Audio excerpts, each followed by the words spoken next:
Hello, beautiful souls. My name is Jessie, and welcome back to another episode of Rewire to Inspire. This show where we'll dive into self-love, learn tangible ways to rewire the brain, and discovering your soul's purpose. The goal of Rewire to Inspire is to encourage listeners to begin doing the hard work, to get curious and open to maximizing your life. Our mindset shapes how we live. Depending on life events, traumas, and personal experiences, our mindsets are all vastly different. However, one thing we all have in common is the ability to rewire our mind, to change the narrative, and to pivot our lives. I hope you leave each episode with the belief that you are so worthy to live a life true to you. I look forward to chatting with you every single Tuesday and Thursday and helping you grow exponentially in all areas of your life. Without further ado, here's today's episode. Hello, beautiful souls, and welcome back to my podcast, Rewire to Inspire. I am your host, Jessie Brown, and I am thrilled, as always, to be jumping on the microphone with you all. Today, we are doing episode number 149. If you missed my last episode, 148, 5 reasons you're feeling stuck, I really encourage you guys to check out that episode. I thoroughly enjoyed recording that episode.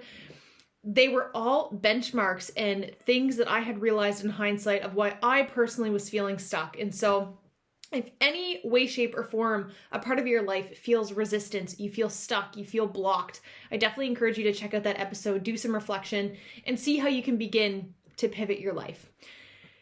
Today's episode, and I'm also just recognizing in real time right now, a lot of my episodes lately are kind of around growing our self-awareness, how we view ourselves.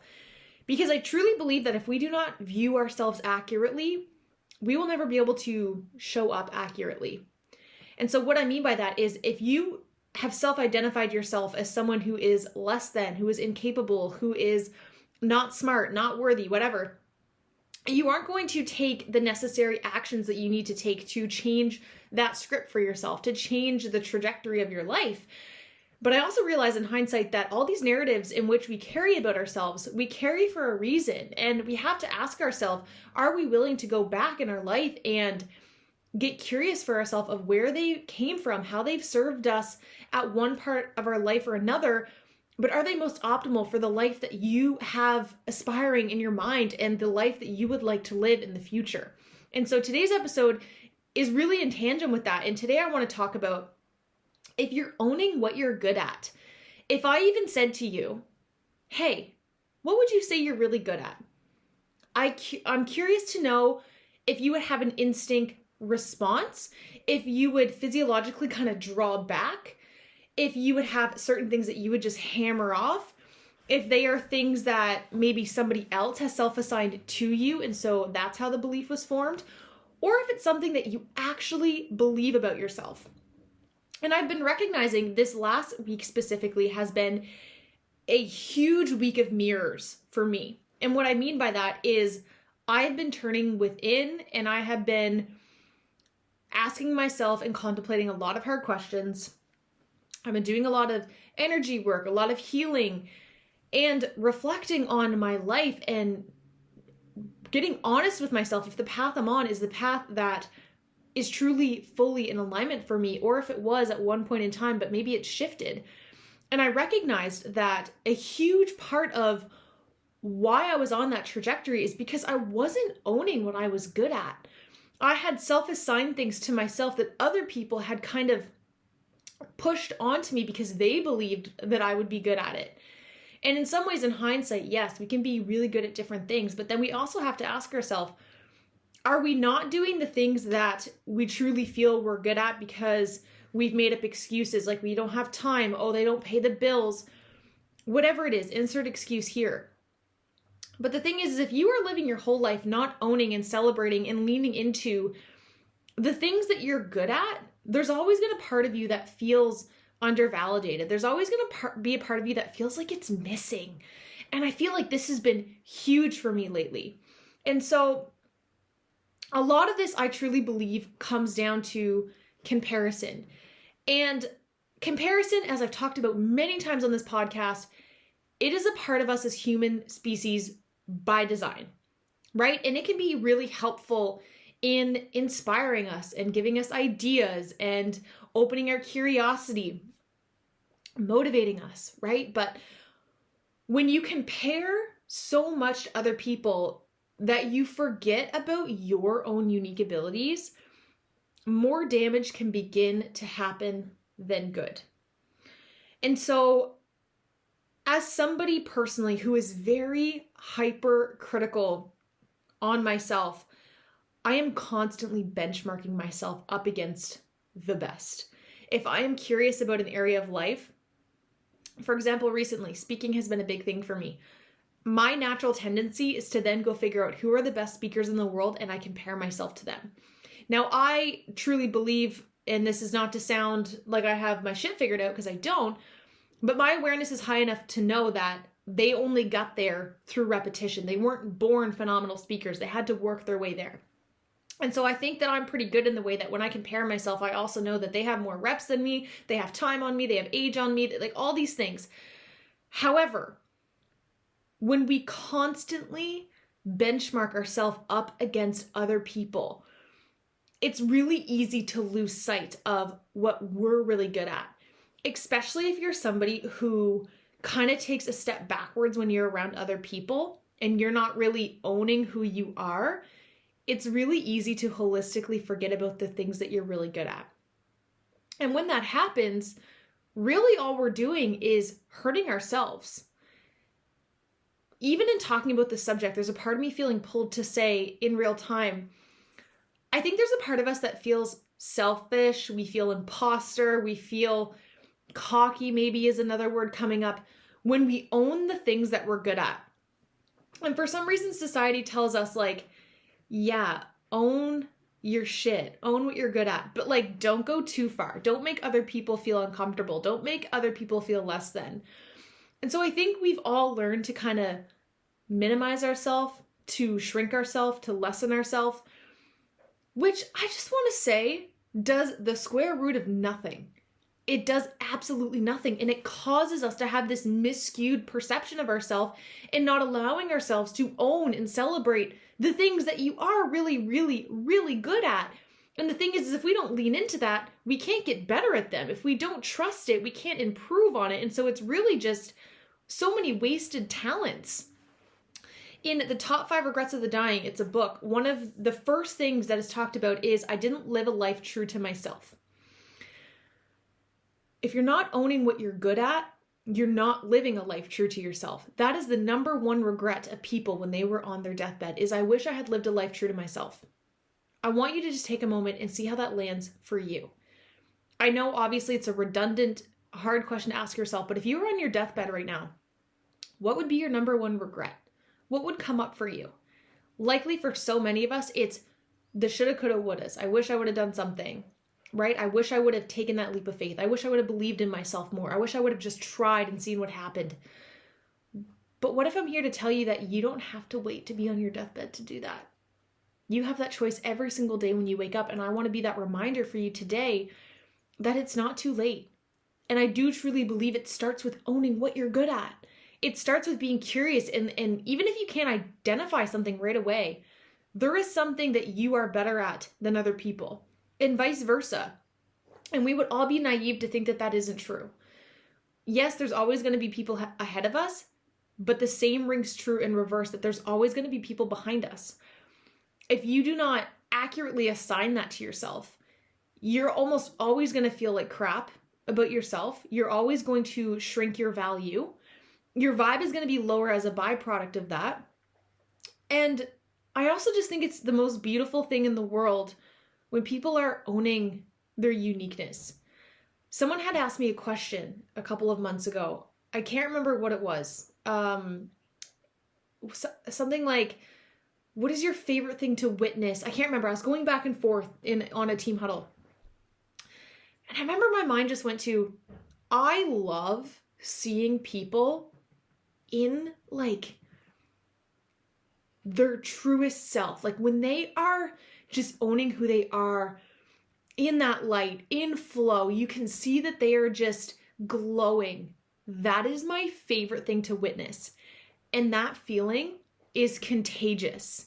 It is so contagious. A good example of this that most people could probably relate to is if you've ever seen a singer or a band and you can just see the passion radiating off of them. There's a part of you that's just so happy in watching them.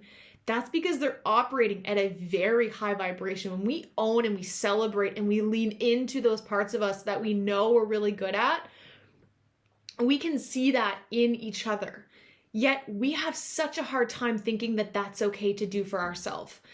That is the message I want to drive today. And so I encourage you to reflect for yourself right now.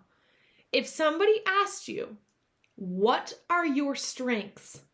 What would you say? And I don't want you to say something like very, very surface level. I want you to get deep and vulnerable. What are you good at that should you choose to lean into and celebrate, you would feel so good about yourself? On the contrary, I want you to also reflect, what are your weaknesses? What is it that you feel you struggle with? And I can pretty much guarantee that these are going to be a lot easier to list because you've likely hyperfixated on these for your whole life. When somebody asks our weaknesses, we're like, blah, blah, blah, blah, blah, blah, blah. Super easy. It's permission giving. There's no like ickiness. But then when we go to say what our strengths are, we're like, oh, like I'm kind of good at painting. One time I won an award for this thing, but like it wasn't a big deal. And like for some reason, we have such reluctancy and fear around owning our shit. I know exactly what it's like to not know where to turn, to feel alone, helpless, and stuck. My goal as a coach is to help clients from a trauma-informed perspective see your worth and develop self-belief so you may chase your dreams and trust your intuition to live the most aligned, fulfilling life possible. If you're looking to elevate your life to the next level, but aren't sure where to start, I would absolutely love to connect. If you're feeling pulled or curious, please use the link in the show notes below to book your free call. I look forward to connecting and supporting you on your own unique journey. Prime example. There is trophies behind me from basketball when I was younger, and I chose the 3 that meant the most to me and I put them behind me. They are not there to flex about my high school awards. They are there to remind me of how much I dimmed my own light and didn't lean into my strengths because I had so much fear around what other people would think. If I self-assigned that to myself, I had fear of being perceived as arrogant. The trophy that is right there behind me, if you're watching video, you can see. If not, there is a trophy behind me. I got that my grad year. And I got it for Female Athlete of the Year. And I remember there was like 2 parts of me in this moment. One part of me during the ceremony knew that I worked my ass off, knew that I was so deserving, knew that it was everything that I had wanted from grade 9. I told myself my grade 12 year, I'm getting Female Athlete of the Year. I had self-promised myself that far in advance, and I knew I was working so hard for it. Then when it actually happened, I remember during my basketball coach's speech, he was raving me up in this moment and just really pouring into me and being very proud of me. And I remember there was a moment in a part of me that was like, please stop talking. People are going to hate me. Instead of celebrating that I had never missed a practice, I had never missed a game, I was on every sports team, I hustled my ass off, I always went above and beyond. And instead of celebrating my hard work, I self-deprecated and I wanted the validation to stop. We all have these intense protectors around us. I think a lot of that comes from having low self-worth within yourself. And you just feel like if you get all that attention or if you get that validation, like something's going to happen. And I keep that behind me as a reminder to be accurate in how I view myself. If I do not own that in comparison to most podcasters, I'm not saying I'm top of the top of the top. I am by no means top of the top of the top. However, I have been more consistent than, I'm going to shoot as far as to say like 95% of podcasters. I have not missed having 2 episodes a week in over a year. In fact, last week marked a year.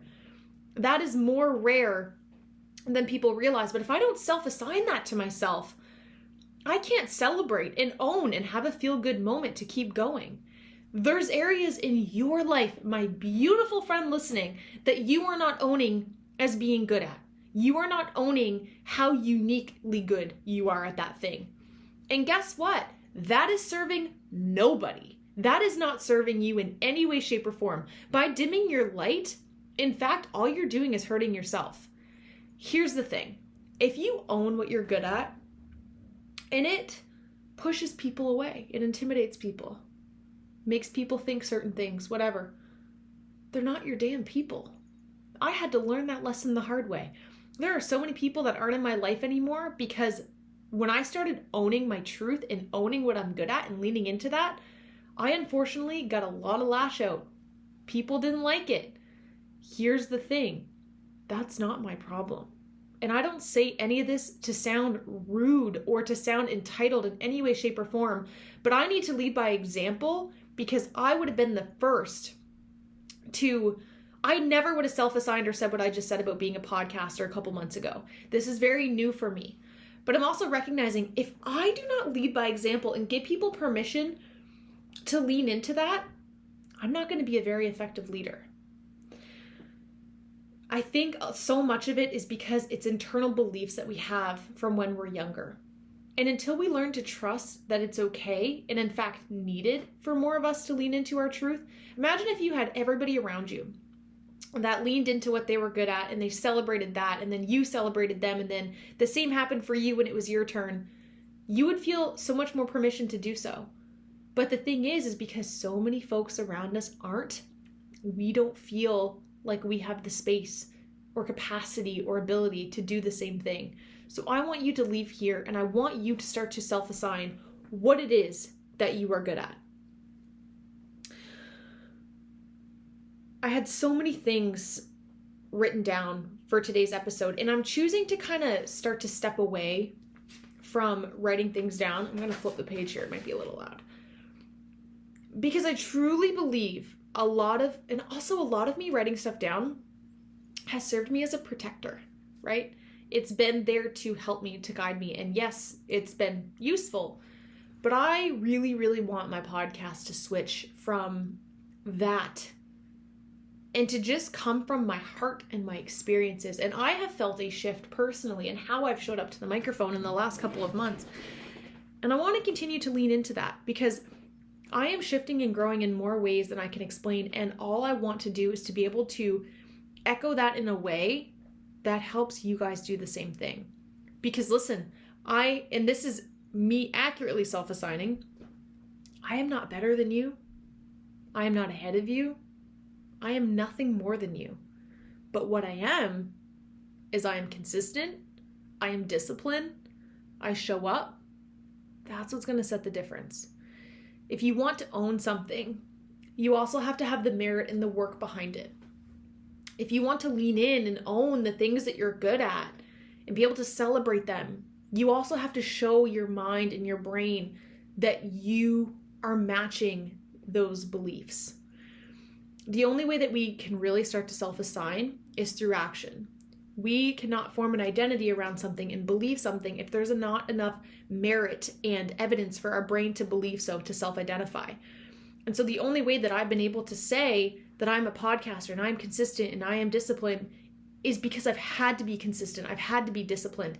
It is 7:00 on a Friday night right now and I'm recording because guess what? I will not miss. I will not miss producing content because that is a promise I made to myself. I have to own that and I have to know that. Here's the thing. We need to know that we have weaknesses. We need to know that we have strengths. And it can be so easy to get fixated on being behind that our worth takes a gigantic hit. And when that happens, we have two options. We can either lean into that and be humble and we can go learn and we can go figure it out, or we can run away and we can make it excuses. I wrote down some benefits of accurately viewing yourself because oftentimes we don't do something if we don't think it's worth it. I wanted to make this worth it to you. I want you to know how important it is that you recognize, celebrate, and own the things that you're good at. And so the first thing that I wrote down, which is kind of the theme of what we've been talking about, is it allows you to see yourself more accurately. I was talking with my partner a couple days ago. We were sitting on the couch chatting, and we were talking about this exact subject. This is largely where this surfaced from. And we were talking about a bell curve and how if you do not self-assign yourself as being ahead of the bell curve or on the top 1% or bottom 1%, you will constantly be inaccurate in self-assigning. Let me go deeper. I don't think that made sense.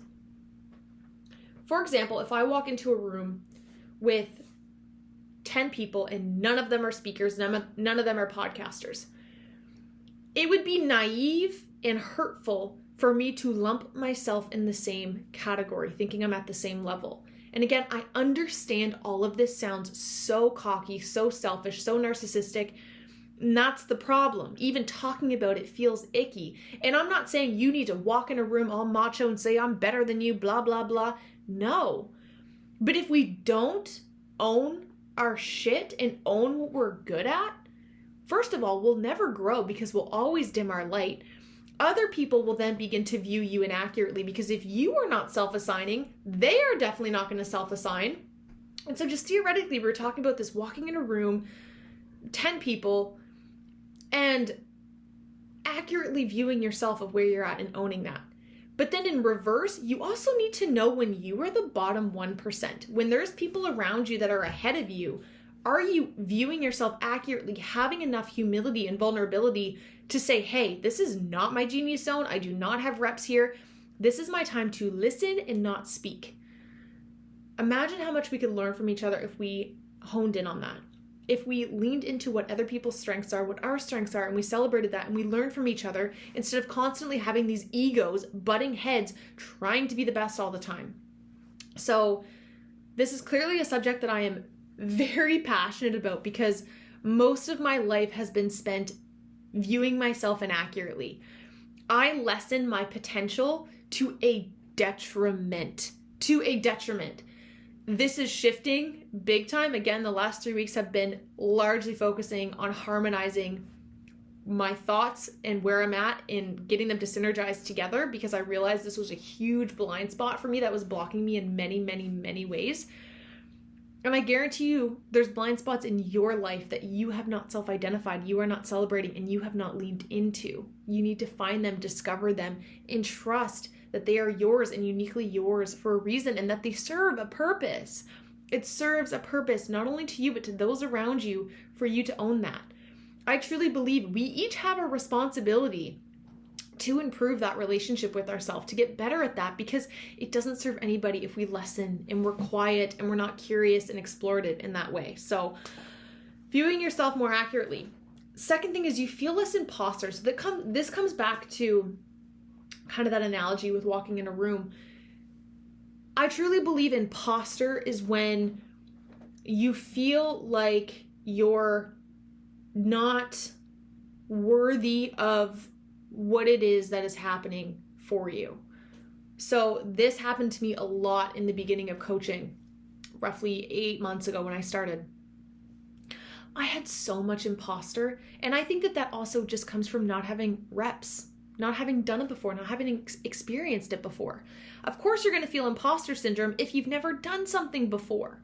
But I think that when you celebrate and you validate and you own what you're good at, it allows you to have a little less imposter. And again, that bell curve, knowing, okay, I might only be in the top 30%, but this person that I'm working with is in the bottom 10%. And again, that's not to sound mean, it's just accuracy. So it's like, okay, I can guide them at a 20% difference. I'm ahead of them. I can guide them.